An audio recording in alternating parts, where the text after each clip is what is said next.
Hello students, welcome back to another video.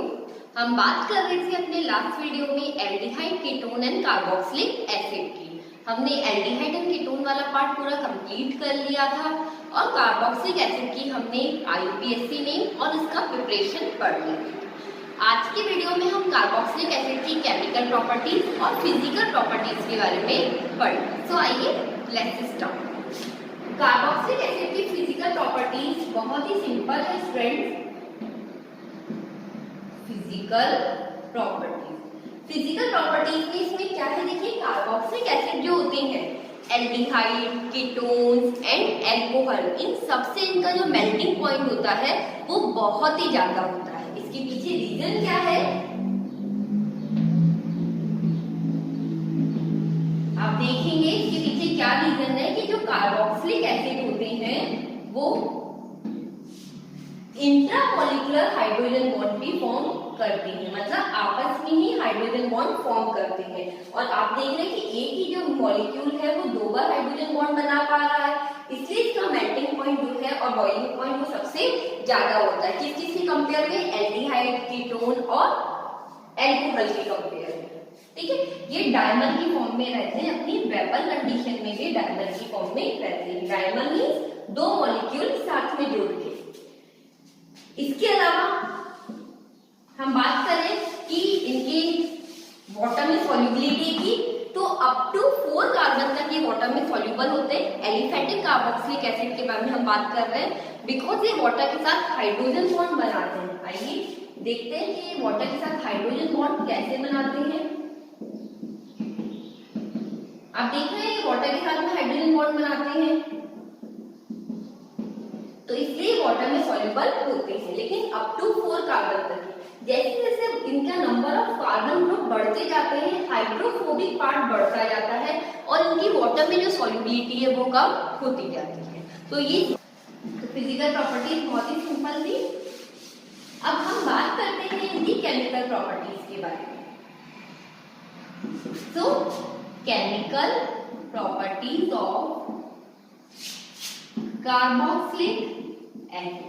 Student, carboxylic acid की chemical properties देखिए। हम जानते हैं कि कार्बोक्सिलिक एसिड ये बॉन्ड है, ठीक है। आप इसको इस तरह भी लिख सकते हैं, इजी हो जाएगा। तो देखिए ये बॉन्ड में की हो सकता है कार्बन और ऑक्सीजन वाला, ऑक्सीजन और हाइड्रोजन वाला भी की हो सकता है, और ये वाला बॉन्ड जो है इसमें जो हाइड्रोकार्बन पार्ट जुड़ा हुआ है वो भी रिएक्ट कर सकता है। इसके अलावा ये सारा पार्ट भी रिएक्ट कर सकता है। तो कार्बोक्सिलिक एसिड में बहुत सारी रिएक्टिविटीज के स्पॉट है जहां ये रिएक्शन हो पाती है। तो इनकी रिएक्टिविटी हम अलग अलग कैटेगरीज में पढ़ेंगे। सबसे पहले हम बात करेंगे रिएक्शन इन्वॉल्विंग COOH ग्रुप, जिसमें पूरा का पूरा COH ग्रुप जो है वो इन्वॉल्व है। तो स्टूडेंट्स देखिएगा, हमने कोई भी कार्बोक्सिलिक एसिड ले लिया, सबसे पहले हम इसका रिडक्शन करवा लेते हैं। कार्बोक्सिलिक एसिड का रिडक्शन होकर आप जानते हैं क्या बनता है?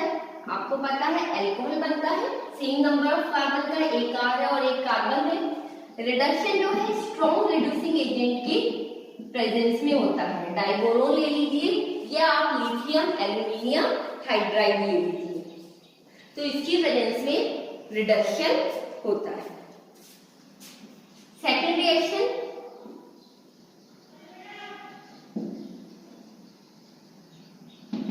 डीकार्बोक्सिलेशन। डीकार्बोक्सिलेशन रिएक्शन मतलब कार्बन डाइऑक्साइड का रिमूवल, ठीक है। तो COONA हमने सोडियम सॉल्ट ले लिया, इसके रिएक्शन हम जो करवाएंगे यहाँ देखिए NaOH और CaO की प्रेजेंस में होती है। इसे बोलते हैं सोडा लाइम। 3:1 की प्रेजेंस में आप ये लेते हैं, तो यहाँ पे देखिए CO2 निकल जाएगा,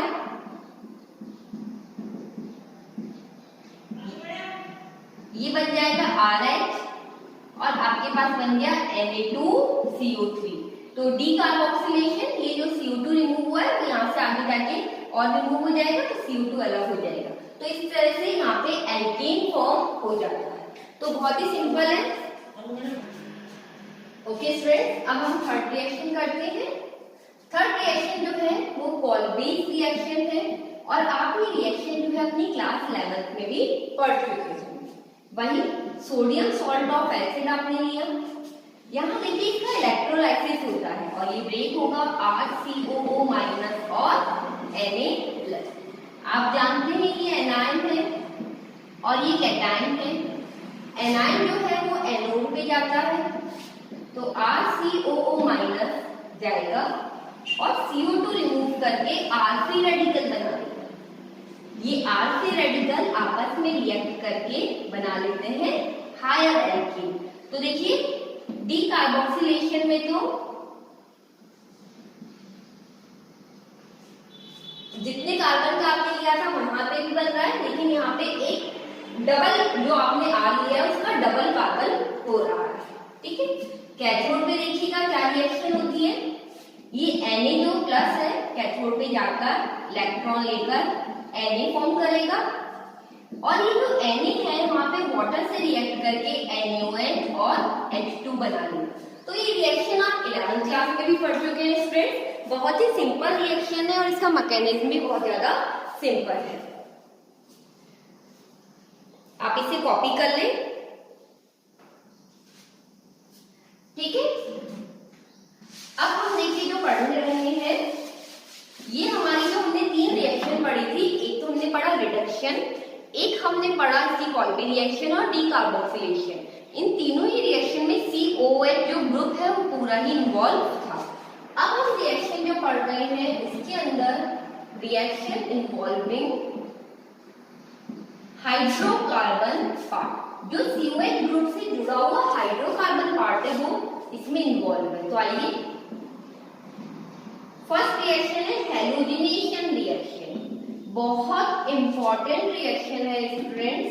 हमने यहाँ पे कोई भी कार्बोक्सिलिक एसिड ले लिया, इसमें जो स्पेशलिटी होनी चाहिए वो ये है कि इसमें अल्फा हाइड्रोजन होना चाहिए।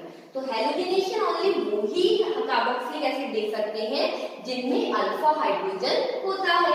तो ये एसिड है, एसिड के पास वाला कार्बन हमने पढ़ा है पहले अल्फा कार्बन और इसका हाइड्रोजन अल्फा हाइड्रोजन। ठीक है, रिएक्शन करवाते हैं हैलोजन के साथ में रेड फास्फोरस लेते हैं, ये तो फर्स्ट, और उसके बाद फिर इसका हाइड्रोलाइसिस करवाते हैं। तो जो कुछ बहुत सिंपल रिएक्शन है, जो अल्फा एक हाइड्रोजन है वहां से हट जाता है और यहाँ पे आ जाता है आपका हैलोजन। तो याद रखिएगा स्टूडेंट्स, बहुत इंपॉर्टेंट है, हैलोजिनेशन रिएक्शन केवल वही देते हैं जिनके पास अल्फा हाइड्रोजन होता है।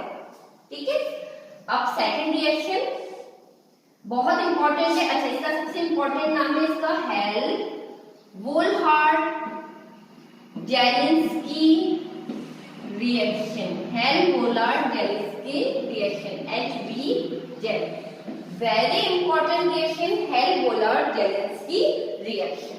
ठीक है, आइए इसी की नेक्स्ट रिएक्शन देखते हैं हम। इसकी नेक्स्ट रिएक्शन कौन सी है, रिंग सब्स्टिट्यूशन या फिर इलेक्ट्रोफिलिक सब्स्टिट्यूशन रिएक्शन। हमने बात करी यहाँ पे बेंजोइक एसिड ले लिया। ठीक है, बेंजोइक एसिड की रिएक्शन करवाइए। यहाँ पे हम नाइट्रेशन कर लेते हैं। पहले नाइट्रेशन हम पढ़ते आ रहे हैं, कंसंट्रेट HNO3 प्लस H2SO4 की प्रेजेंस में किया जाता है, हमने पहले भी पढ़ा है। यहाँ पे जो NO2 ग्रुप है ये COOH और NO2 ग्रुप जो है वो मेटा पे अटैच हो जाएगा। स्टूडेंट्स, यहाँ बहुत इंपॉर्टेंट ध्यान देने वाली बात है, हमने ये एल्डिहाइड और कीटोन में भी पढ़ा था कि एल्डिहाइड, कीटोन्स और कार्बोक्सिलिक एसिड ये तीनों ही मेटा डायरेक्टिंग ग्रुप है। मतलब जो आने वाला ग्रुप है वो कहाँ पे आके अटैच होता है, मेटा पोजीशन पे। इसका रीजन क्या है ये मैं आपको अभी बताती हूँ, पहले बस इतना ध्यान रखिए कि ये मेटा डायरेक्टिंग ग्रुप है। अगर मैं इसमें ब्रोमिनेशन भी ले लेती हूँ, वही आपने बेंजोइक एसिड ले लिया, इसकी रिएक्शन करवाई Br2 और FeBr3 से, प्रेजेंस में होगी, तो ब्रोमीन जो ग्रुप है आपका वो भी कहाँ आके जुड़ेगा, मेटा पोजीशन पे ही जुड़ेगा, क्योंकि एल्डिहाइड, कीटोन और कार्बोक्सिलिक एसिड ये तीनों ही जो है वो कैसे ग्रुप है स्टूडेंट्स? मेटा डायरेक्टिंग ग्रुप है। कॉपी कर लिया आपने? तो आइए हम देखते हैं कि मेटा डायरेक्टिंग ग्रुप कैसे है। देखिए, ये आपने बेंजीन रिंग ले ली, थोड़ा अच्छा बना देते हैं। ये आपका ग्रुप हो गया, ठीक है। आपको पता है O is more electronegative than carbon, यहां नेगेटिव आएगा, रेजोनेंस करते हैं हम इसका, C माइनस चार्ज आ गया इसके ऊपर, OH, ठीक है, ये प्लस हो गया, ये प्लस जो है इधर की तरफ शिफ्ट हो जाएगा, तो यहाँ डबल बॉन्ड इधर शिफ्ट हो गया और प्लस इधर, फिर यहाँ देखिए वापस से रेजोनेंस किया आपने,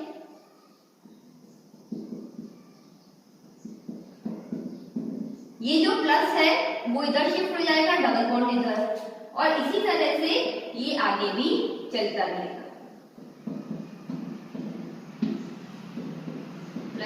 तो आप देख रहे हैं कि हमारे जो रिएक्शन थे उसका नाम था इलेक्ट्रोफिलिक सब्स्टिट्यूशन रिएक्शन, मतलब हमारे पास कोई इलेक्ट्रोफिलिक मतलब इलेक्ट्रॉन लविंग आने वाला था, और आप देख रहे हैं कि ऑर्थो और पैरा पोजीशन जो है वहां पे तो इलेक्ट्रॉन की डेफिशिएंसी हो गई है, इलेक्ट्रॉन की डेफिशिएंसी हो गई है, तो कहां पे इलेक्ट्रॉन रिच है? ये मेटा ही पोजीशन होगा जहां इलेक्ट्रॉन थोड़ा बहुत अवेलेबल होगा, इसलिए कार्बोक्सिलिक एसिड, एल्डिहाइड, कीटोन ये सब जो है इलेक्ट्रॉन फिलिक ग्रुप को मेटा पोजीशन पे आने देते हैं, वहां पे इसको जोड़ते हैं। क्लियर? तो आप बस इतना ध्यान रखें कि आपसे पूछा नहीं जाएगा कि ऐसा क्यों है, बस आपको इतना ध्यान रखना है कि ये आने वाला जो ग्रुप है इसमें मेटा पोजीशन पे ही ऐड होगा। ठीक है स्टूडेंट्स, अब हम बात करते हैं हमारी थर्ड टाइप की रिएक्शन जिसके अंदर COH बॉन्ड का ब्रेक हो रहा है, ठीक है। इट मीन्स हमारा जो कार्बोक्सिलिक एसिड है ना उसमें OH बॉन्ड रिमूव हो रहा है, मतलब ये एक OH को हटा रहा है, ठीक है। तो सबसे पहले हम फॉर्मेशन ऑफ एनहाइड्राइड करते हैं।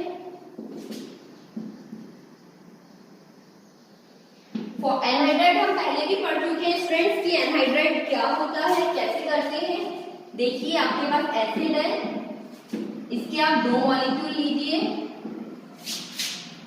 P2O5 की प्रेजेंस में हीट करें या H2SO4 की प्रेजेंस में हीट करें, ठीक है। यहां से OH और यहां से एक H रिमूव हो जाता है, तो देखिए आपका बन गया एनहाइड्राइड, RCO दोनों कनेक्ट हो गए O से। तो एनहाइड्राइड हम पहले भी पढ़ चुके हैं, एनहाइड्राइड इसका, ठीक है, एनहाइड्राइड का फॉर्मेशन हुआ है, 2 मॉलिक्यूल आपने एसिड ले लिए। सेकेंड रिएक्शन है esterification reaction, formation of esters बन रहे हैं। कैसे होता है आइए देखते हैं, बात करते हैं। बहुत ही इंपॉर्टेंट रिएक्शन है। कोई अल्कोहल ले लिया, दोनों R को डिफरेंशिएट करने के लिए इस बार मैंने R' ले लिया। मैंने क्या बताया कि OH रिमूव होगा इसमें से और यहाँ से H। ये रिएक्शन रिवर्सिबल होती है, एसिड की प्रेजेंस में होती है। रिवर्सिबल इसलिए होती है कि जो वाटर निकला है वो क्या करता है, प्रोडक्ट जो बना है उससे रिएक्ट करके वापस से रिएक्टेंट बना लेता है। जो वाटर रिमूव हुआ है वो प्रोडक्ट से रिएक्ट करके वापस से रिएक्टेंट बना लेता है। इसको रोकने के लिए आप लेते हैं कंसंट्रेट H2SO4। तो ये आपका बन गया ईस्टर, RC≡OR'। ठीक है स्टूडेंट्स, इसका जो मैकेनिज्म है वो बहुत इंपॉर्टेंट है। आइए कैसे करते हैं हम बात करते हैं। सबसे पहले ये आपका जो एसिड है, ठीक है, इस H2SO4 का H+ आएगा। आपको पता है ये इलेक्ट्रॉन रिच है तो ये इसके ऊपर आके अटैक कर लेगा। तो RCOH और ये आपका OH, यहाँ पे प्लस आएगा, ठीक है, क्योंकि इलेक्ट्रॉन रिच है, आपके H+ ने आके अटैक कर लिया। ठीक है। अब क्या हुआ कि ये जो बॉन्ड है ये ब्रेक होगा, ऊपर पॉजिटिव चार्ज आ जाएगा क्योंकि यहाँ पे 3 बॉन्ड ही रह गए हैं। ठीक है स्टूडेंट्स, अब नेक्स्ट स्टेप में क्या होगा, इस पॉजिटिव चार्ज आने के कारण ये आपका जो एल्कोहल है, ठीक है, इसका ये O इससे आके रिएक्ट करेगा क्योंकि O अगेन इलेक्ट्रॉन रिच हो गया, तो कैसे हुआ R C, ये OH इधर लिख दूं, OH इधर, ये OH और R, 3 बॉन्ड हो गए, इससे इसके ऊपर प्लस चार्ज हो गया, इलेक्ट्रॉन डेफिशिएंट हो गया ना, इससे दे दिए इलेक्ट्रॉन्स। अब नेक्स्ट पोजीशन में क्या होगा, ये जो आपका H है, ठीक है, ये इसके से H प्लस की फॉर्म में निकल जाएगा, पहले तो ये H प्लस की फॉर्म में निकल जाएगा और इसके साथ आके रिएक्ट करेगा, तो इस H का क्या हुआ, प्रोटॉन का ट्रांसफर हो गया, कैसे हुआ, R C OH, ये OR डैश और ये H जो है इसके साथ आके जुड़ गया, इसके ऊपर फिर प्लस चार्ज आ गया। ठीक है, अब देखिए नेक्स्ट पोजीशन में क्या होगा, ये वाटर रिमूव आउट हो जाएगा और इसके ऊपर आ गया फिर प्लस चार्ज। अब क्या होगा कि ये जो आपका H है, ये वापस आपने बताया कैटलिस्ट से H लिया है तो इसको देना होगा, और ये जो बॉन्ड है ये इसका इलेक्ट्रॉन ये इसको दे देगा। ठीक है, तो स्टूडेंट्स क्या हुआ, R C double bond O R dash और ये आपका H प्लस निकल गया। तो देखिए कितना सिंपल है, इसको सिर्फ आप एक बार समझ लें तो इससे पूरी सिंपल हो जाएगा कि क्या है। मैं एक बार वापस से आपको समझा देती हूँ ये क्या है। एसिड लिया, आपका कैटलिस्ट से H प्लस निकला, यहाँ इलेक्ट्रॉन रिच है, ये इससे अट्रैक्ट कर दिया, ये डबल बॉन्ड ब्रेक हुआ तो कार्बन के ऊपर पॉजिटिव चार्ज आ गया, जिसके कारण आपका जो एल्कोहल है उसका ऑक्सीजन इससे अट्रैक्ट हुआ। ठीक है, 3 बॉन्ड होने के कारण प्लस चार्ज आ गया, यहाँ से H प्लस निकलेगा और इस O से अट्रैक्ट होगा, 3 बॉन्ड हो गए, यहाँ से वाटर रिमूव हो गया, इस कार्बन के ऊपर पॉजिटिव चार्ज आ गया। इस पॉजिटिव चार्ज को ओवरकम करने के लिए ऑक्सीजन ने अपने बॉन्ड को यहाँ से ब्रेक किया क्योंकि कैटलिस्ट से H लिया तो वापस देना होगा, और इस यहाँ पे डबल बॉन्ड बन गया और आपका ईस्टर फॉर्म हो गया। तो स्टूडेंट्स एग्जाम में आने के इसके चांसेस बहुत ज्यादा होते हैं, बहुत इंपॉर्टेंट रिएक्शन है। ठीक है, आइए आगे बात करते हैं अब हम।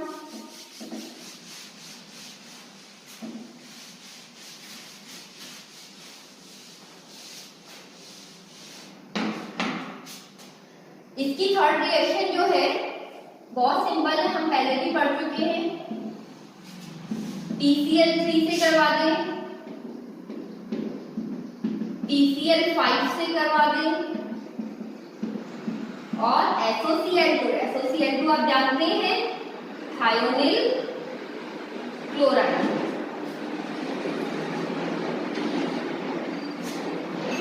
यहां से OH हटेगा और Cl आ जाएगा और H3PO3, 3 मॉलिक्यूल्स बनेंगे इसके। यहां से अगेन OH हटेगा और Cl आ जाएगा और इसके बाय प्रोडक्ट, यहां से फिर से OH हटेगा, Cl आ जाएगा, SO2 और H। इन तीनों रिएक्शन में सबसे अच्छी रिएक्शन होती है ये वाली। क्यों ऐसा क्यों है? क्योंकि जो दोनों बाय प्रोडक्ट बने हैं वो गैस फॉर्म में है, तो हमारा जो प्रोडक्ट है वो पूरी तरह से प्योरीफाइड बने। तो कॉपी कर लें स्टूडेंट इससे आप जल्दी से।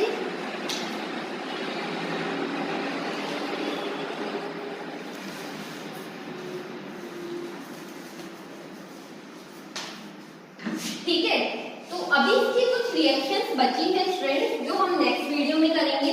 आप पहले इन रिएक्शंस को अच्छे से प्रैक्टिस करिएगा, उसके बाद ही हम नेक्स्ट करेंगे ताकि आपको ये कंफ्यूजन क्रिएट नहीं करे। कुछ एनसीईआरटी का क्वेश्चन कर लेते हैं। 12.5 आपके एग्जाम्पल का है जिसमें आपको कुछ कन्वर्जन करना है। ब्यूटेन 1 ऑल को ब्यूटेनोइक एसिड में करना है, तो ये तो बहुत सिंपल है। अल्कोहल को एसिड में बहुत सारे ऐसे ऑक्सीडाइजिंग एजेंट है, KMnO4 है, K2Cr2O7 है। इसके अलावा हमने पढ़ा था CrO3 H2SO4 की वजह से ये तीनों ही डायरेक्टली ब्यूटेनॉइक एसिड में कन्वर्ट कर देते हैं। इसका नाम है जोन्स रीजन। बहुत इंपॉर्टेंट है, आपसे पूछा जा सकता है। आइए आगे करते हैं।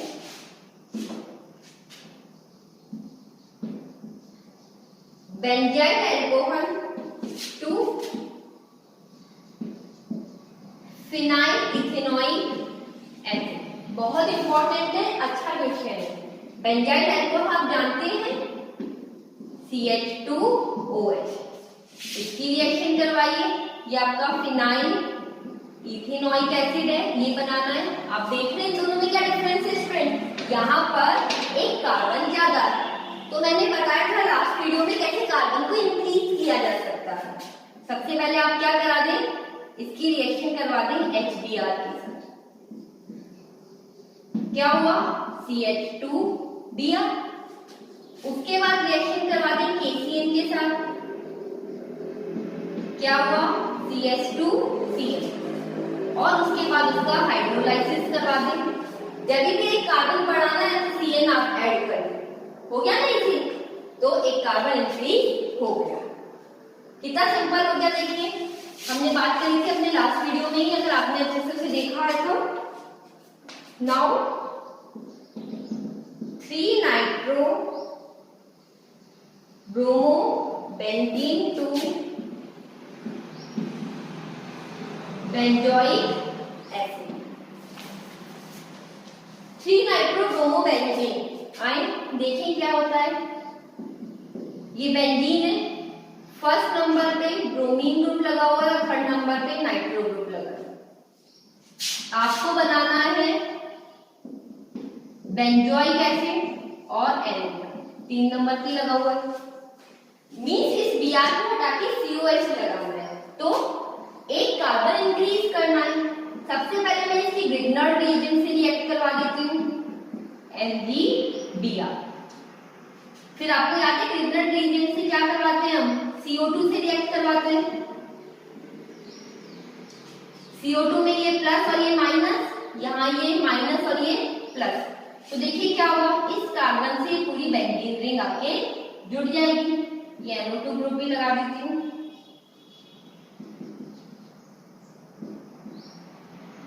ठीक है, और डबल बॉन्ड OMgBr। फिर क्या होगा, इसका हाइड्रोलाइसिस करवा दें और COH बन जाएगा। तो इन दो तरीके से आप एक कार्बन इंक्रीज कर सकते हैं। इसे कॉपी कर ले। फिर एक इंपॉर्टेंट बात बताऊंगी मैं इसको।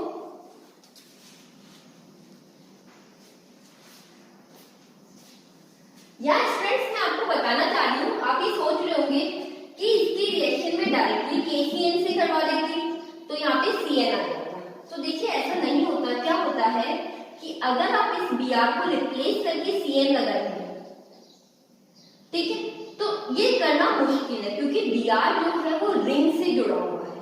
और आपको पता है इस रिंग में रेजोनेंस के कारण पार्शियली डबल बॉन्ड के कैरेक्टर आ जाते हैं। तो तब आपको उस Br के बॉन्ड को ब्रेक करना मुश्किल होगा। अगर ये लॉन्ग चेन कार्बन से जुड़ा होता तो वो इजी होता कि वहां CN लगा दें, क्योंकि यहाँ पे ये सब्स्टिट्यूशन हो रहा है। ठीक है, लेकिन जब मैंने मैग्नीशियम लगाया तो ये एडिशन हुआ, तो इजी है। मैग्नीशियम ऐड करना इजी है, लेकिन CN को रिप्लेस करना मुश्किल है, क्योंकि बेंजीन रिंग के ऊपर रेजोनेंस के कारण पार्शियली डबल बॉन्ड आ जाता है और डबल बॉन्ड ब्रेक करना मुश्किल होता है। तो 12.5 में अराउंड 6 क्वेश्चन है। 3 मैंने आपको सॉल्व करा दिए, 3 आप खुद से करने का ट्राई करिएगा। नहीं आए तो प्लीज कमेंट बॉक्स में लिखें, कोई प्रॉब्लम है तो मैं सॉल्व करूंगी। और लास्ट वीडियो के सारे आपके जो इसके लिंक है वो डिस्क्रिप्शन बॉक्स में मिल जाएंगे। मैं ऐसा आशा करती हूँ कि आपके मेरे वीडियोस पसंद आए होंगे फ्रेंड्स। अगर अच्छे लगे तो लाइक करें और अपने दोस्तों से शेयर करें। Thank you for